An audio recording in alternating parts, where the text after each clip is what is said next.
ये समयसार नाम का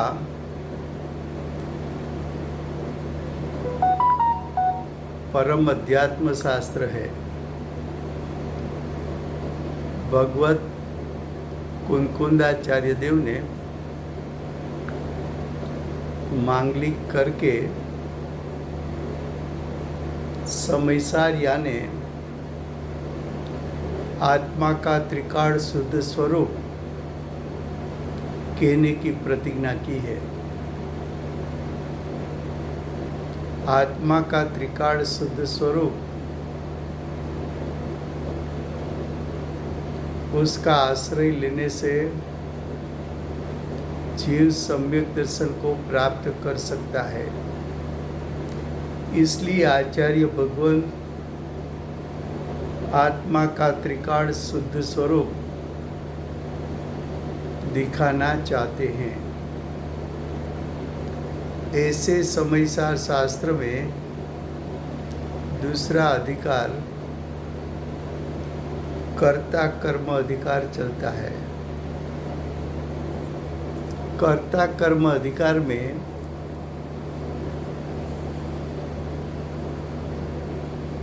अज्ञानी करता है,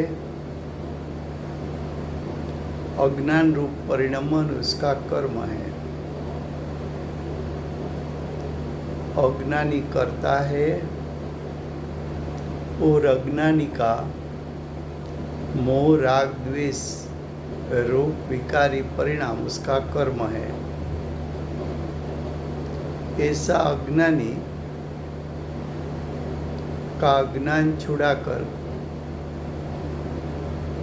आचार्य भगवंत उसको ज्ञाता दृष्टा यानी अकर्ता बनने का उपदेश ये अधिकार में देना चाहते हैं। कर्ता कर्म अधिकार की गाथा 73 है।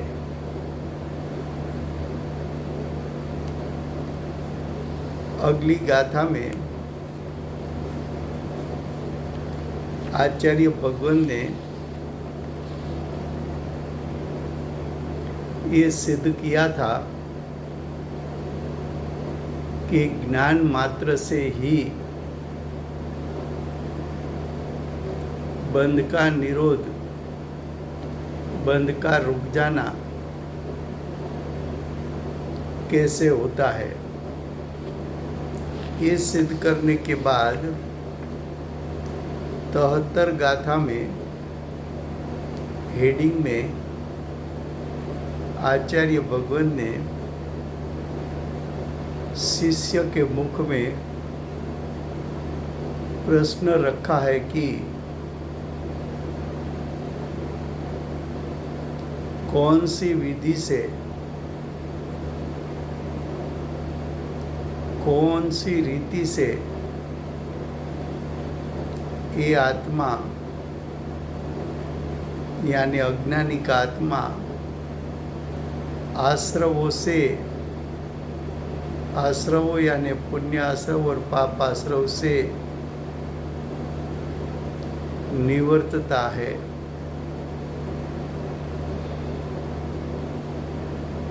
शिष्य का प्रश्न क्या है? मैं ऐसी कौन सी प्रवृत्ति करूं, कौन सी विधि करूं, कौन सी रीति से मेरा आत्मा आश्रवों का त्याग कर सके, आश्रवों से निवृत्त हो सके, आश्रवों को छोड़ सके। आश्रवों बहुवचन शब्द प्रयोग है। उसका अर्थ है पुण्य आश्रव और पाप आश्रव। आश्रव का दो प्रकार, पुण्य आश्रव और पाप आश्रव। तो आचार्य भगवान यहाँ उत्तर देंगे कि पुण्य पाप आश्रमों की निवृत्ति कैसे होती है। फिर से गुजराती में।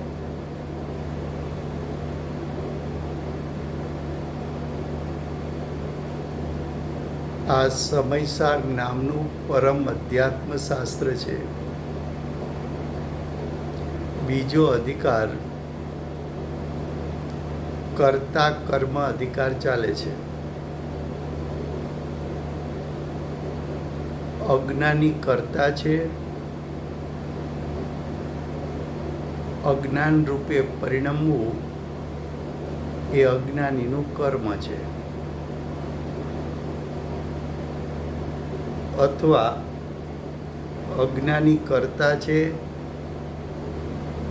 અને મોહ રાગ દ્વેષ રૂપે પરિણમવું એ અજ્ઞાનીનું કર્મ છે.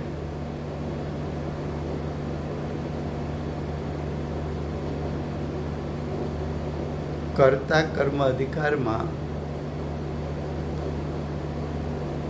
72મી ગાથા પૂર્ણ થઈ છે. ત્યાં આચાર્ય ભગવંતે સિદ્ધ કર્યું કે જ્ઞાન માત્રથી જ બંધનો નિરોધ એટલે બંધને રોકી શકાય છે. તો જ્ઞાન માત્રથી બંધને રોકી શકાય છે એટલું સિદ્ધ કર્યા પછી 73 ગાથામાં આચાર્ય ભગવંત એના હેડિંગમાં શિષ્યના મુખમાં પ્રશ્ન મૂકે છે. શિષ્યનો પ્રશ્ન છે કે કઈ વિધિથી, કઈ રીતથી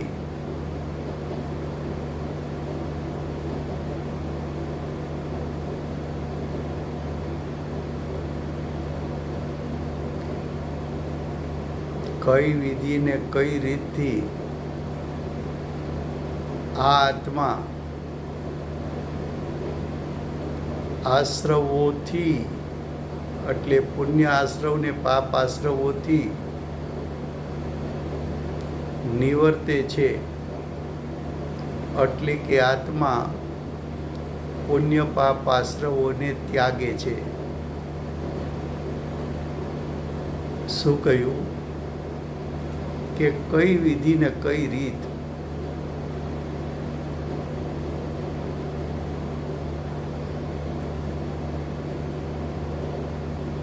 હવેના ઉત્તર રૂપ ગાથા કહે છે. તો ગાથાના શબ્દો છે છું એક શુદ્ધ મમત્વહીન હું જ્ઞાન દર્શન પૂર્ણ છું એમાં રહી સ્થિત લીન એમાં શીઘ્ર આ સૌ ક્ષય કરું. શું કહ્યું? गाथार्थ. गाथार्थ में क्या कहा? ज्ञानी सोचते हैं कि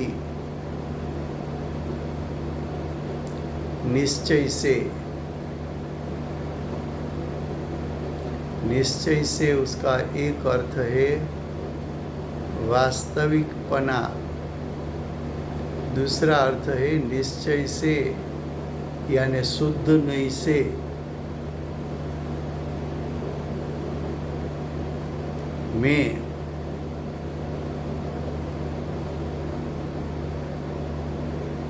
मैं उसका अर्थ है मैं अस्थि स्वरूप हूँ. मैं शुद्ध नहीं से मैं एक हूँ. शुद्ध नहीं के विषयभूत आत्मा कैसा है?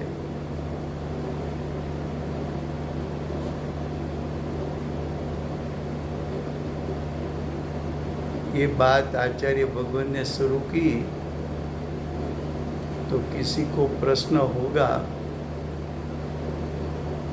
कि शिष्य का प्रश्न तो ये है कि आश्रवों से निवृत्ति कैसे होती है और आश्रवों की निवृत्ति के लिए कौन सी विधि और रीत है, ये दर्शाने के बदले में आप तो आत्मा का स्वरूप दिखाते हैं।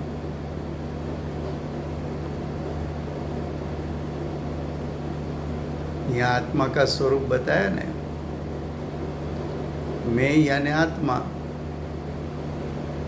आत्मा कैसा है? एक है, शुद्ध है, ममता रहित है, ज्ञान दर्शन से पूर्ण है।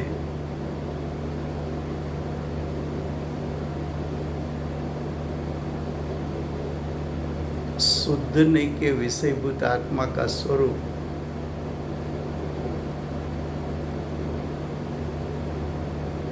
शुद्ध नहीं के विषयभूत मेरे आत्मा का स्वरूप कैसा है? एक हूँ, शुद्ध हूँ, ममता रहित हूँ, ज्ञान दर्शन से पूर्ण हूँ। ऐसा जो आत्मा का जो स्वभाव है, वो स्वभाव में तू रहेगा। ऐसा जो ज्ञान दर्शन में स्वभाव है,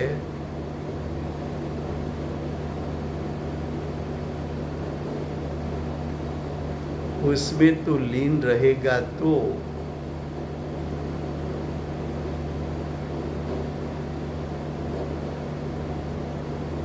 पुण्य पाप आश्रवों से तो निवृत्त हो जाएगा। सिद्ध ये करना है। तो विधि और रीत क्या हो गई कि शुद्ध नहीं के विषयभूत जो आत्मा का स्वरूप एक है, शुद्ध है, ममता रहित है, ज्ञान दर्शन से पूर्ण है, ऐसा जो आत्मा का स्वभाव है, ऐसे स्वभाव में तू रहेगा। ऐसे स्वभाव में तू लीन होगा तो क्रोधादिक आश्रवों सर्व प्रकार के आश्रवों, सर्व प्रकार के पुण्य पाप आश्रवों, उसका क्षय यानी नाश हो जाएगा। तो आश्रवों का नाश होता है तो तेरा आत्मा आश्रवों से रहित हो गया। तो विधि और रीत क्या बताई कि तेरे स्वरूप में समा जा, तेरे स्वरूप में लीन हो जा, तेरे स्वरूप में स्थिर हो जा, तेरे स्वरूप का ध्यान कर, तेरे स्वरूप में रहकर तप कर।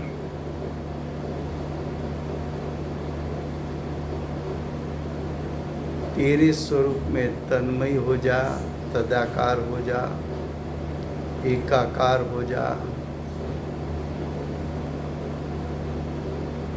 तो तेरे परिणाम में से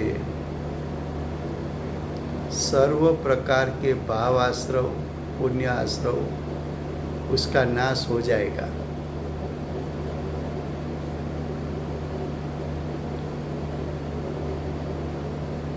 तो आश्रवों का त्याग, आश्रवों की निवृत्ति,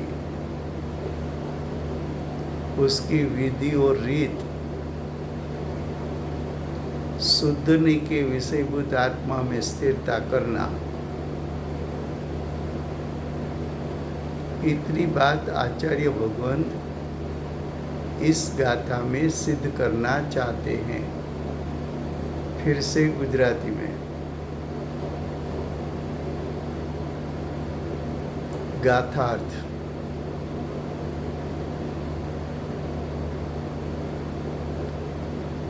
જ્ઞાની વિચારે છે કે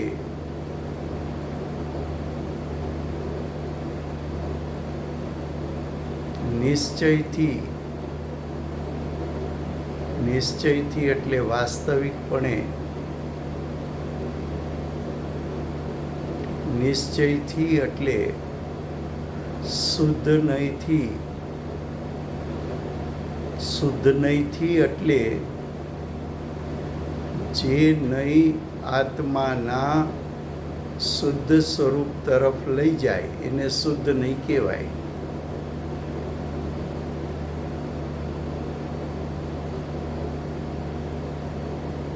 તો શુદ્ધ નહીંના વિષયભૂત આત્મા કેવો છે?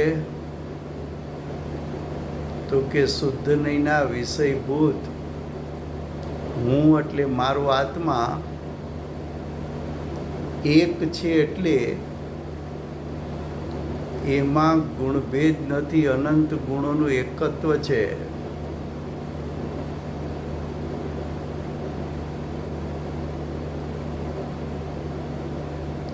એક એટલે શુદ્ધ નહીંના વિષયભૂત મારો આત્મા, એમાં શક્તિના ભેદો નથી, અનંત શક્તિના પિંડ સ્વરૂપ છે.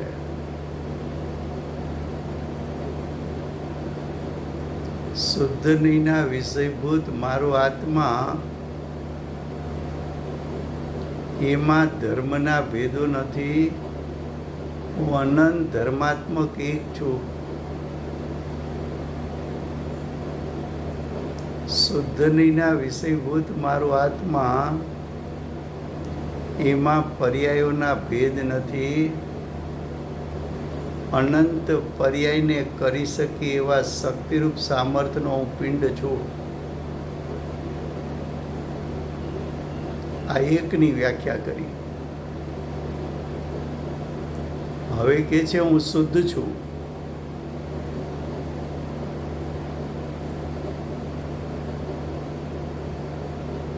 શુદ્ધ નહીંના વિષયભૂત મારો આત્મા ત્રણેય કાળ પ્રતિ સમય પરિપૂર્ણપણે શુદ્ધ છે.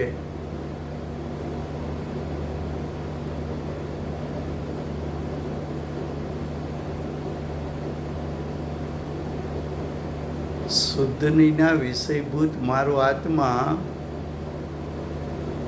અનાદિથી અનંત કાળમાં ક્યારેય અશુદ્ધ થતો નથી, એવો શુદ્ધ છે.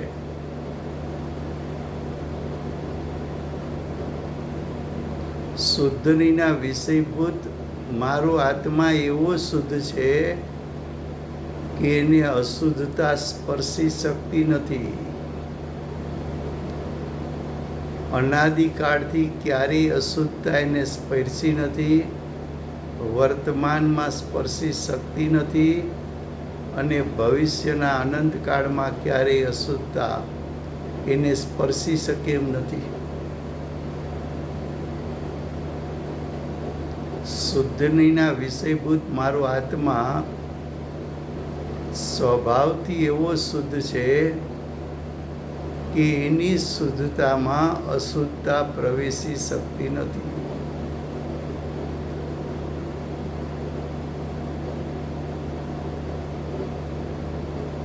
શુદ્ધ નહીંના વિષયભૂત મારો આત્મા એવો શુદ્ધ ઘન છે કે એમાં એક પણ પ્રકારની અશુદ્ધિનો પ્રવેશ નથી. વર્તમાન મારો વિદ્યમાન આત્મા, શુદ્ધ નહીંના વિષયભૂત મારો આત્મા વર્તમાનમાં તો શુદ્ધ છે, પણ એકેન્દ્રીમાં જન્મો ત્યાં પણ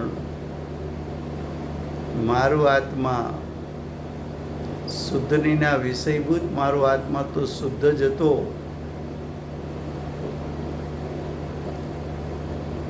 શુદ્ધનીના વિષયભૂત મારા આત્માનો જે શુદ્ધ સ્વભાવ છે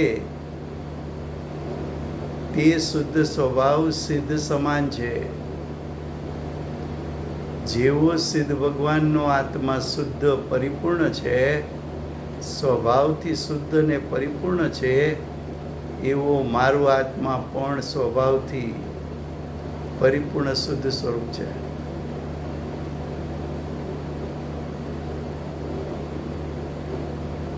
હવે કે છે મમતા રહિત છું.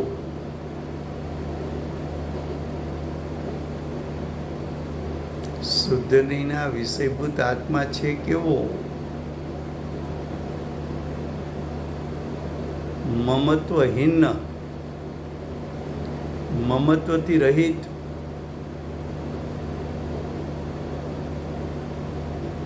મોહ રાગ દ્વેષથી રહિત,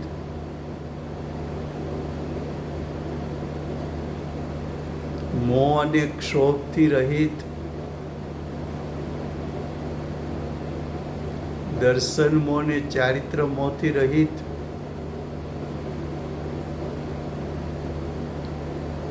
મમત્વ રૂપ પરિણામ તો સ્વભાવથી વિરુદ્ધ પ્રકારના છે.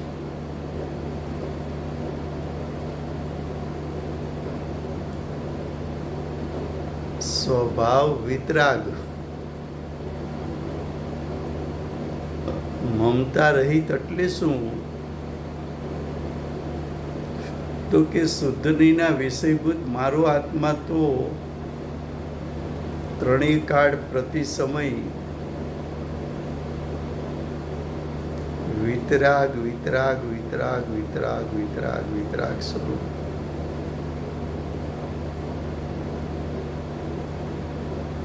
શુદ્ધનીના વિષયભૂત મારા આત્મામાંથી સાદી અનંતકાળ પરિપૂર્ણ વિતરાગતા પ્રગટ થયા કરે, તો પણ જેનું શક્તિરૂપ સામર્થ જે વિતરાગ સ્વરૂપ છે, એ શક્તિરૂપ સામર્થમાં અંશ માત્ર પણ વધઘટ થતી નથી. એવો મારો આત્મા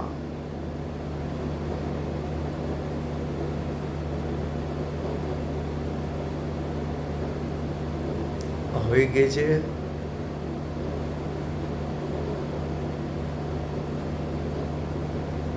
હું શુદ્ધ નહીંથી હું. પેલા એમ કહ્યું કે શુદ્ધ નહીંથી હું એક છું, પછી એમ કહ્યું કે શુદ્ધ નહીંથી હું શુદ્ધ છું, પછી એમ કહ્યું કે શુદ્ધ નહીંથી હું મમતા રહિત છું. હવે કે છે કે શુદ્ધ નહીંથી હું જ્ઞાન દર્શનથી પૂર્ણ છું.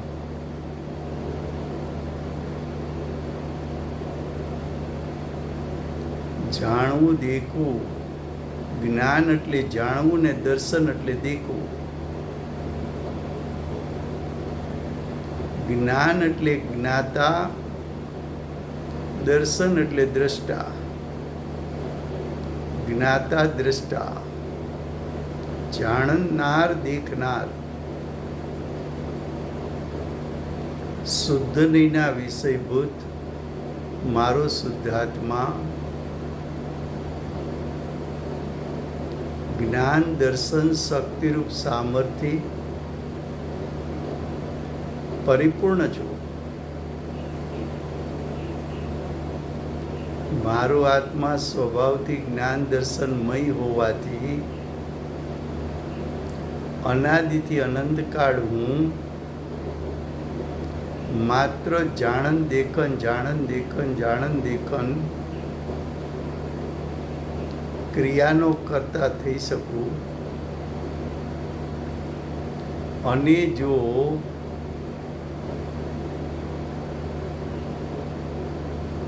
મારું જ્ઞાન દર્શનરૂપ શક્તિરૂપ સામર્થ વર્તમાન સમયમાં પરિપૂર્ણ પ્રગટ થાય, એટલે કે ક્ષાયિક જ્ઞાન ક્ષાયિક દર્શન પ્રગટ થાય, એટલે કે કેવળ જ્ઞાન કેવળ દર્શન પ્રગટ થાય, તો એક સમયનું પ્રગટ થયેલું શક્તિરૂપ સામર્થ, એની શક્તિ એટલી બેહદ છે કે વિશ્વના 6 દ્રવ્યો એક સમયમાં યુગપતપણે દેખાય પણ જાય અને જણાય પણ જાય.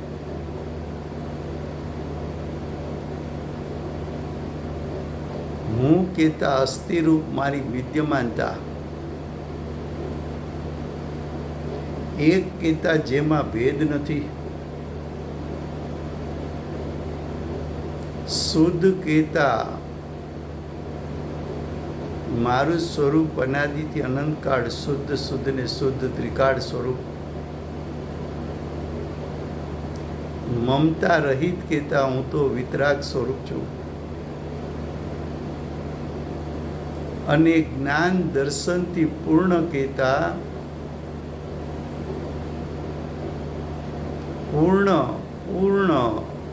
પૂર્ણ કહેતા એક સમયમાં 3 કાળ 3 લોકને જાણવું દેખવું. સમય એક, સામે વિશ્વના પદાર્થો સંખ્યા અપેક્ષાના અનંત અનંત, એક એક દ્રવ્યના ગુણ અનંત અનંત, એક એક ગુણની અનાદિથી અનંતકાળની પર્યાયો અનંત, અને એક એક પર્યાયના અવિભાગ પ્રતિછેદ અનંત. આવું વિશ્વના અનંત દ્રવ્યોનું દ્રવ્ય સ્વરૂપ, એનું અનંત ગુણ સ્વરૂપ, એની અનાદિથી અનંતકાળની પર્યાય સ્વરૂપ, અને એક સમયની પર્યાયમાં રહેલા અનંતા વિભાગ પ્રતિછેદો એનું સ્વરૂપ હું એક સમયમાં જાણી લઉં, દેખી લઉં, એવા શક્તિરૂપ સામર્થ્ય ભૈરો પડ્યો હું છું.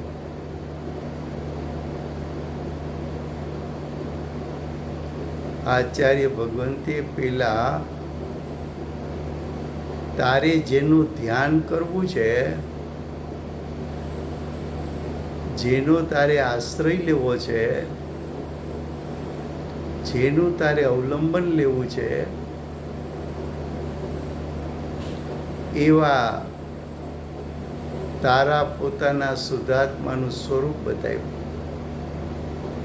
આવા સ્વરૂપવાળો તું પોતે,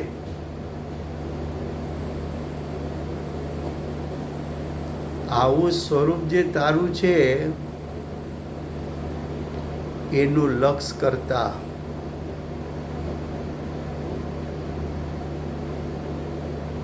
તારો પ્રશ્ન તો એ છે ને કે આશ્રવોથી નિવર્તાય કઈ રીતે, આશ્રવોનો નાશ કરી શકાય કઈ રીતે, પુણ્ય પાપ આશ્રવોનો ત્યાગ કઈ રીતે કરી શકાય. એ પુણ્ય પાપ આશ્રવોનો ત્યાગ કરવા માટે આચાર્ય ભગવાન પ્રથમ તારા શુદ્ધાત્માનું સ્વરૂપ એટલા માટે દર્શાવે છે કે તારા શુદ્ધાત્માના સ્વરૂપને દર્શાવતા, તને એનો મહિમા આવતા, એ શુદ્ધાત્માને તું ધ્યાનનો વિષય બનાવતા, એ શુદ્ધાત્માનું જો ધ્યાન થઈ જાય તો પુણ્ય પાપ આશ્રવો ઉત્પન્ન થઈ શકતા નથી, એટલે કે નાશ પામે છે. કેવા શુદ્ધાત્માનું ધ્યાન કરવું? તો કે જે શુદ્ધાત્મા એક છે, સર્વ અપેક્ષા એ પરિપૂર્ણ શુદ્ધ છે, મમતા રહિત કેતા વિતરાગ સ્વરૂપ છે અને જ્ઞાન દર્શન સ્વભાવથી પૂર્ણ છે. ખરેખર તો અનુભૂતિના કાળે આવા ભેદ પણ રહેતા નથી. તું શબ્દ નહીં પકડતો, શબ્દનું વાચ્ય પકડજે.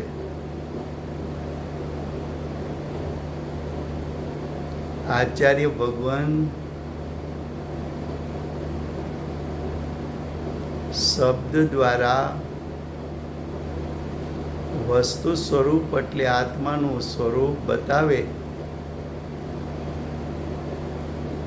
તો શબ્દની તાકાત મર્યાદિત હોવાથી શબ્દો યુગપદપણે આત્માનું સ્વરૂપ દેખાડી શકતા નહીં હોવાથી આચાર્ય ભગવાન શબ્દ દ્વારા જ્યારે આત્માનું સ્વરૂપ બતાવે ત્યારે ભેદ પાડીને બતાવવું પડે છે. આચાર્ય ભગવાનના જ્ઞાનમાં તો અભેદ ત્રિકાળ શુદ્ધાત્મા જણાઈ રહ્યો છે. જાણે છે તો ભાવશ્રુત દ્વારા અભેદ શુદ્ધાત્માને, અને જ્યારે સવિકલ્પ દશામાં આવીને આત્માનું સ્વરૂપ બતાવે ત્યારે પણ આચાર્ય ભગવાનના જ્ઞાનમાં તો અભેદ આત્માનું સ્વરૂપ ઉછળે છે, પણ અભેદનું વર્ણન કેમ કરવું? શબ્દમાં એ તાકાત નથી. જ્ઞાનમાં તાકાત છે કે અભેદ સ્વરૂપને જાણી લે.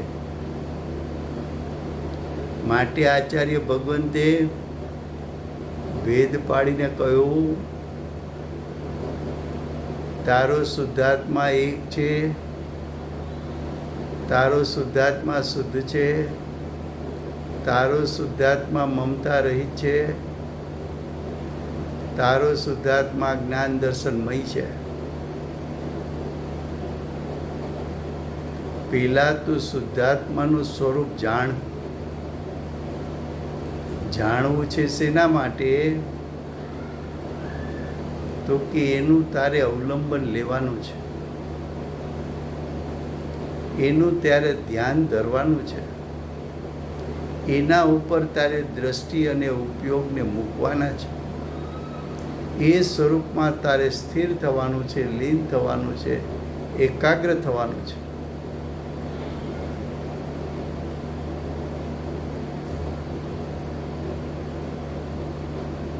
આશ્રવોનો નાશ તો થશે. ક્યારે થશે? તો કે આવા આત્માનું સ્વરૂપ અભેદ છે એને જાણીને એના ઉપર દ્રષ્ટિ આપીશ, દ્રષ્ટિ મૂકીશ. તારી દ્રષ્ટિ શુદ્ધાત્માના આવા સ્વરૂપમાં હુંપણું અહમપણું સ્થાપિત કરશે અને જ્ઞાન ઉપયોગ આવા શુદ્ધાત્માને વીંટળાઈ જશે. તે જ સમયે આશ્રવો નાશ પામશે. ખ્યાલમાં આવે છે? કેટલી સરસ રીતે વાત કરે છે.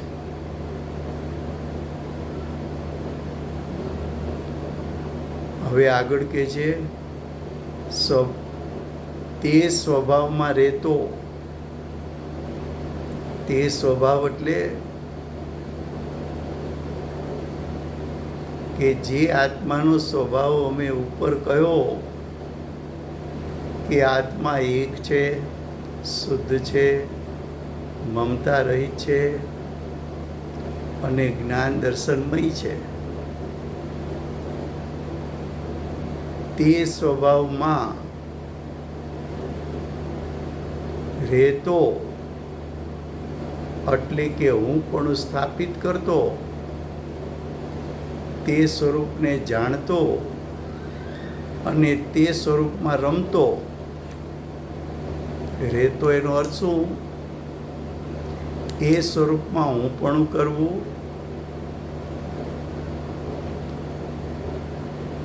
તે સ્વરૂપને જાણવું અને તે સ્વરૂપમાં લીન થવું.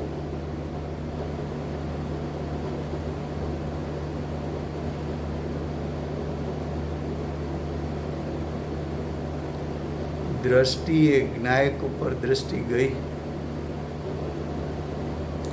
દ્રષ્ટિએ જ્ઞાયકનું જેવું શક્તિરૂપ સામર્થ્ય એનો અહેસાસ કર્યો. જ્ઞાન ઉપયોગે આત્માના શુદ્ધ સ્વભાવમાં વીંટળાઈને શુદ્ધ સ્વરૂપને જાણી લીધું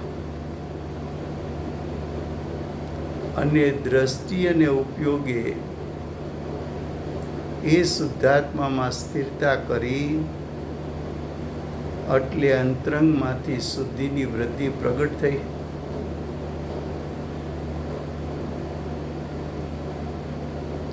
જેવો એ સ્વભાવમાં સ્થિર થયો, એ સાથે જ આશ્રવોથી નિવૃત્તિ થાય છે. હવે કે છે તેમાં એટલે તે ચૈતન્યમાં એટલે જ્ઞાન દર્શનમય સ્વભાવમાં લીન થતો હું,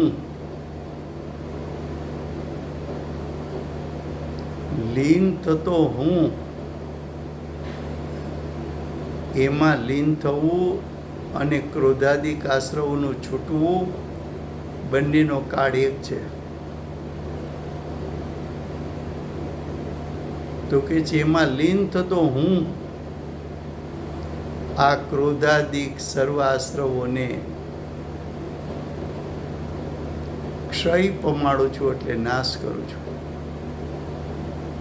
એટલે કે એનાથી નિવૃત્ત થાઉં છું, એટલે કે હું એને ત્યાગું છું.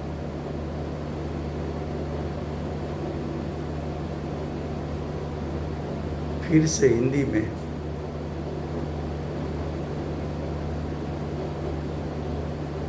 गाथार्थ.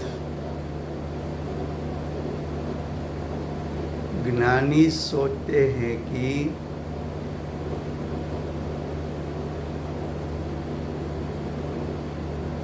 निश्चय से, निश्चय का अर्थ है वास्तविक, निश्चय का दूसरा अर्थ है शुद्ध नई से. शुद्ध नई किसको कहते हैं? जो नई ज्ञान, हाँ हिंदी में फिर से. ज्ञानी सोचते हैं कि, ज्ञानी क्या सोचते हैं? तो कि शुद्ध नहीं के विषयभूत आत्मा का स्वरूप कैसा है. तो शुद्ध नहीं के शब्द के लिए यह शब्द प्रयोग किया निश्चय से. निश्चय से कहो कि शुद्ध नहीं से कहो, दोनों बात समान है. शुद्ध नहीं का अर्थ क्या है? तो कि जो नई ज्ञान आत्मा के शुद्ध स्वरूप की ओर ले जाए उसको शुद्ध नहीं कहने में आता है. जो नई का विषय,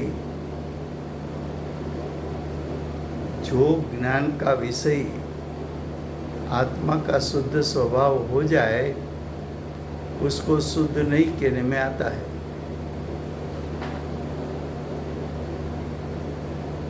तो ज्ञानी ने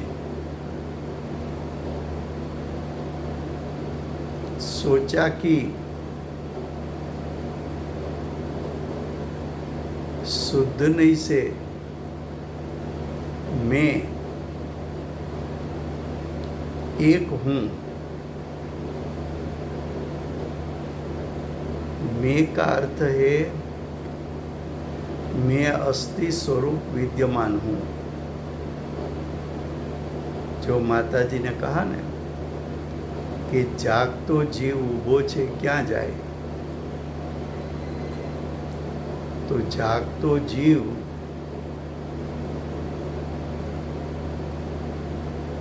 ज्ञान दर्शनमय जीव जे अस्थि स्वरूप छे, विद्यमान छे, ए क्या जाए। एम यहाँ आचार्य भगवान ने कहा कि शुद्ध नहीं के विषयभूत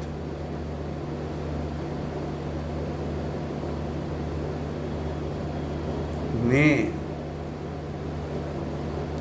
यानी अस्थि स्वरूप में, विद्यमान स्वरूप में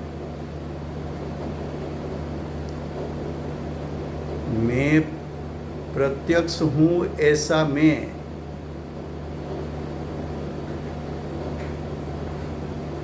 एक हूँ। मैं कैसा हूँ? एक हूँ। एक हूँ का अर्थ क्या? मेरे में गुणभेद नहीं। मैं अनंत गुणात्मक ऐसा एक। मेरे में शक्ति का भेद नहीं। मैं अनंत शक्ति का अखंड एक स्वरूप।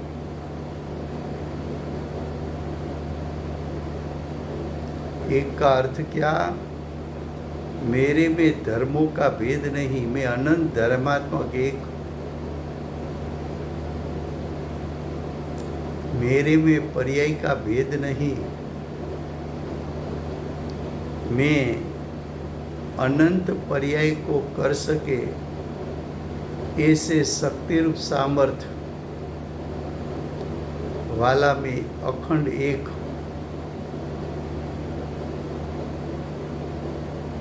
मेरे में गुण भेद नहीं, शक्ति के भेद नहीं, धर्म के भेद नहीं, पर्याय के भेद नहीं।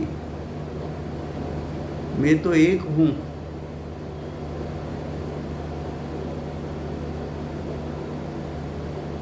अगर तू गुण भेद करेगा तो विकल्प उत्पन्न होगा।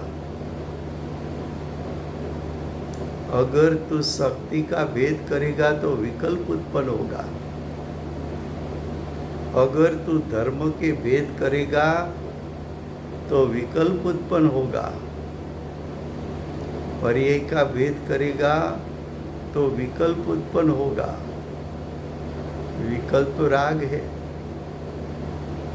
राग तो आश्रव भाव है। यहाँ तो आश्रव छुड़ाना है।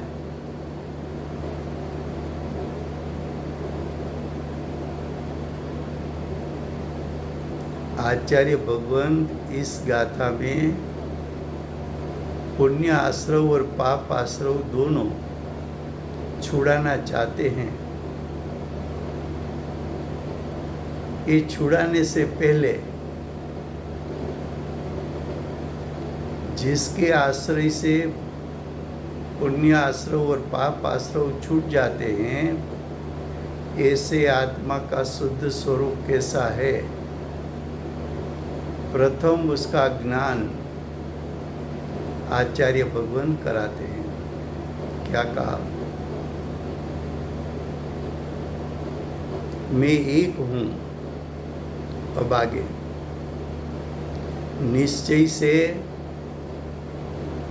मैं शुद्ध हूँ। शुद्ध नहीं से मैं शुद्ध हूँ।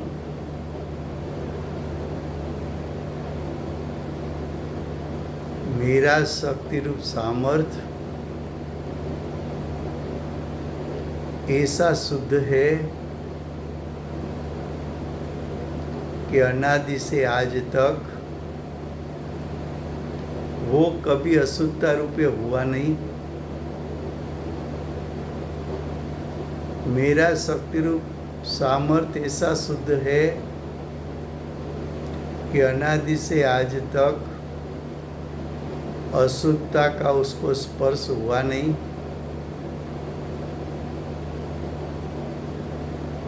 शुद्धनि के विषयभूत मैं ऐसा त्रिकाल शुद्ध हूँ कि अनादि से अनंत काल में कभी भी अशुद्धता मेरे शुद्ध स्वभाव में प्रवेश पा नहीं सकती।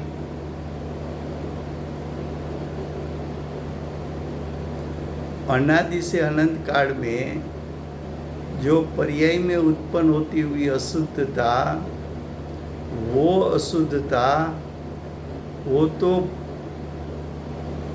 पर्याय की योग्यता के कारण उत्पन्न हुई है, उसमें मेरा शुद्ध स्वभाव कारण नहीं है।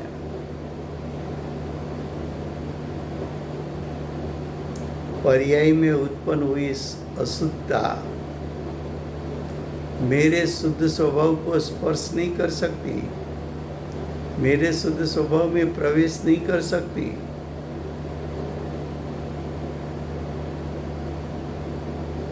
मैं तो अनादि से अनंत काल शुद्ध हूँ। चाहे मैं निगोद में चला जाऊं तो भी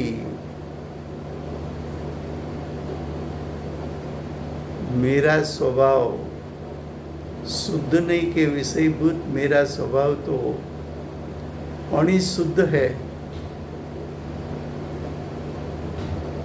चाहे मैं सिद्ध हो जाऊं तो भी मेरा स्वभाव तो शुद्ध नहीं के विषयभूत मेरा स्वभाव तो शुद्ध था, शुद्ध है, शुद्ध रहेगा।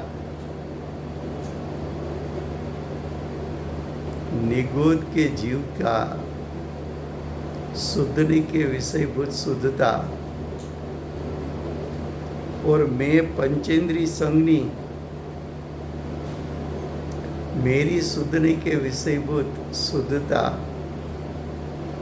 और अत्यंत सिद्ध परमात्मा के शुद्ध नहीं के विषयभूत शुद्धात्मा की शुद्धता, सभी की शुद्धता तो समान है। मैं सिद्ध समान हूँ, मैं भी भगवान हूँ, स्वभाव से तो मैं भी भगवान हूँ।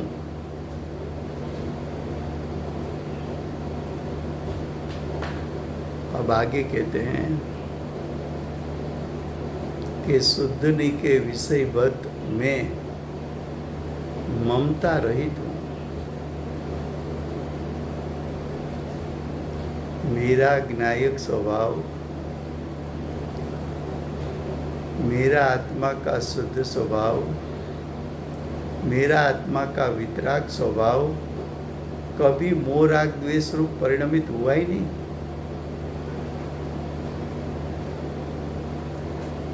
मेरा वितराग स्वभाव कभी भी मोह राग द्वेष में उसने प्रवेश किया नहीं। मेरा वितराग स्वभाव में मोह राग द्वेष तीन काल में एक समय के लिए भी प्रवेश कर नहीं सकते। मैं कभी अनादि से अनंत काल में कभी भी ममता रूप मेरा स्वभाव होगा नहीं।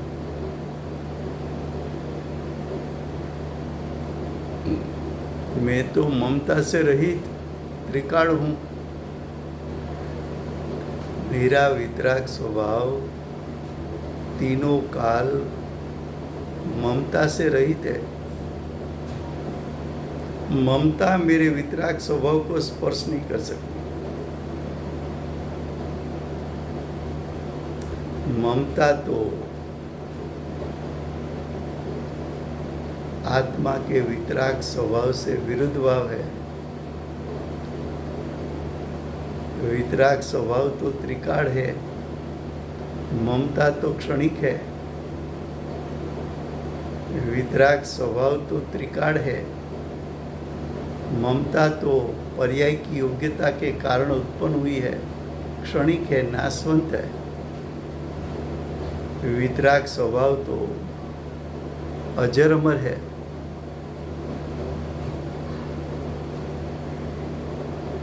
आचार्य भगवान तेरे आत्मा का स्वरूप की बात कर रहे हैं, दूसरे की बात नहीं बता रहे। तेरा शुद्धात्मा कैसा है? शुद्ध नहीं के विषयभूत तेरा स्वरूप कैसा है? तो कि मैं एक हूँ, शुद्ध हूँ, ममता रहित हूँ। अब आगे, ज्ञान दर्शन से पूर्ण हूँ, शुद्ध नहीं के विषयभूत मैं ज्ञान दर्शन जानन देखन स्वभाव से पूर्ण हूँ। जानन देखन कहो, ज्ञाता दृष्टा कहो, ज्ञान का कार्य जानना, दर्शन का कार्य देखना। ज्ञान भी आत्मा का एक गुण है, दर्शन भी आत्मा का एक गुण है। ज्ञान दर्शन आत्मा के असाधारण स्वभाव है। वो ज्ञान दर्शन में इतनी शक्ति रूप सामर्थ्य भरा पड़ा है कि जो ज्ञान दर्शन अपना परिपूर्ण स्वरूप, परिपूर्ण सामर्थ्य एक समय के लिए पर्याय में व्यक्त कर दे, तो हम उसको केवल ज्ञान, केवल दर्शन कहते हैं। ऐसे एक समय की ताकत ज्ञान दर्शन की, तीन काल तीन लोक के सर्वद्रव्य, सर्वद्रव्य के सर्वगुणों, सर्वद्रव्य के सर्वगुणों की एक एक गुण की अनादि से अनंत काल की पर्याय, सर्वद्रव्यों के सर्वगुणों में से एक गुण की जो एक पर्याय का अनंता विभाग प्रतिच्छेद, उन सभी को युगपद एक समय में जान ले, देख ले। ऐसा शक्ति रूप सामर्थ्य वाला महिमावंत तेरा शुद्धात्मा है।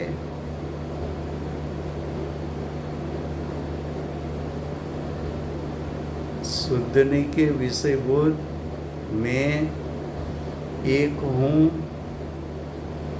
शुद्ध हूँ, ममता रहित हूँ, ज्ञान दर्शनमय हूँ। ऐसा स्वभाव का तो चिंतन कर। ऐसा स्वभाव का चिंतन करते करते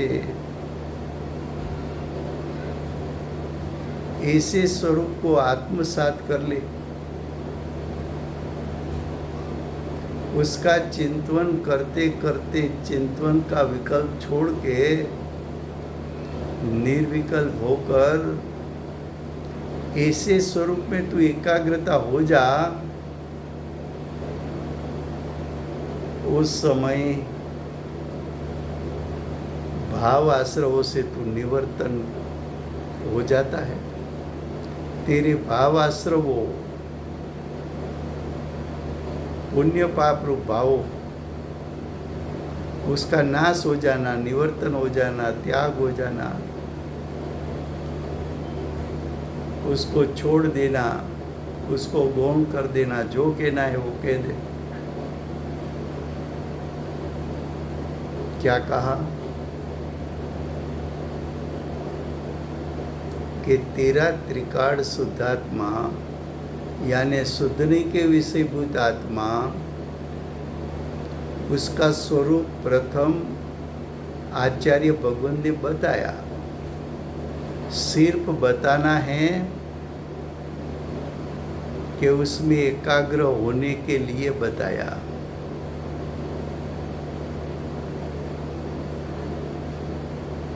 तो क्या उसमें एकाग्र होने के लिए बताया? कहा ने पहले ज्ञानी सोचते हैं, उसका अर्थ ज्ञानी तुझे कहते हैं कि तू सोच।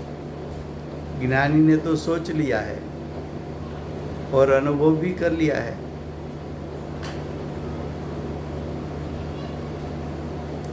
तुझे आश्रव से निवर्तन करना है, तो आश्रव से निवर्तन होने की विधि और रीत तो एक प्रकार की है। कौन सा प्रकार है? तो कि शुद्ध नहीं के विषयभूत शुद्धात्मा, उस पर दृष्टि दे। शुद्धात्मा को तेरे ज्ञान उपयोग द्वारा लपेट ले और वो शुद्धात्मा में लीन हो जा, तो भाव आश्रव, पुण्य आश्रव, पाप आश्रव, उससे निवर्तन हो जाएगा, उसका नाश हो जाएगा। तो जो शुद्धात्मा में तुझे लीन होना है, उसका स्वरूप का तुझे श्रद्धा और ज्ञान तो होना चाहिए।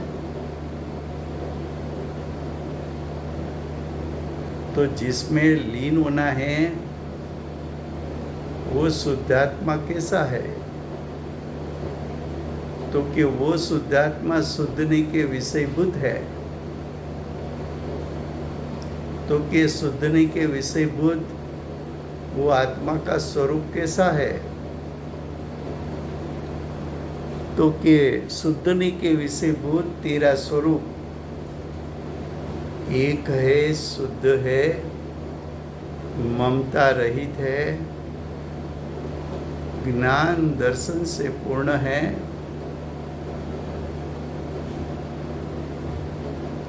ऐसे स्वभाव में रहने से, क्या कहा? ऐसे स्वभाव में रहने से उसमें यानी स्वभाव में यानी चैतन्य स्वभाव में लीन होने से ये क्रोधादिक सर्व प्रकार के आश्रवों क्षय हो जाते हैं, नाश हो जाते हैं। तो आचार्य भगवान ने आश्रव से निवर्तन होने की विधि और रीत बताई। यही बात अमृतचंद्राचार्य देव टीका में विस्तार से बताएंगे। अमृतचंद्राचार्य देव वो भी एक समर्थ आचार्य है। कुंदकुंदाचार्य देव के हृदय में पेश कर, कुंदकुंदाचार्य देव के हृदय में जो भाव है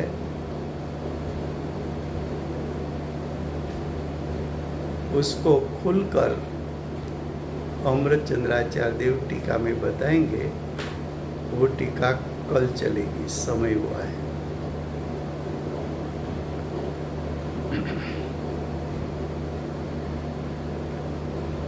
वर्तमान 24 आखरी तीर्थंकर बाल ब्रह्मचारी महावीर भगवान नो जय हो। महाविद्य क्षेत्रे विराजता प्रथम तीर्थंकर धर्म धुरंधर अनंत चतुष्टयना धारक दिव्य ध्वनिना दातार આપણા શાસન ઉપકારી શ્રી સિમંદર ભગવાનનો જય હો।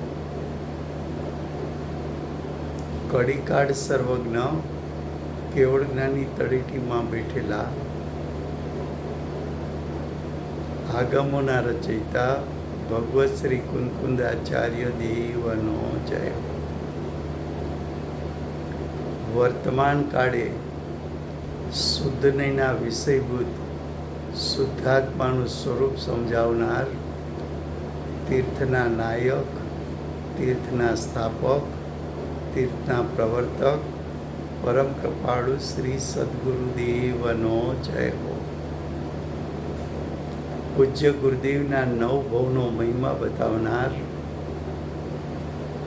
સ્વાનુભવયુક્ત જાતિસ્મરણ જ્ઞાનયુક્ત પ્રસમ મૂર્તિ ભગવતી માતનો જય હો.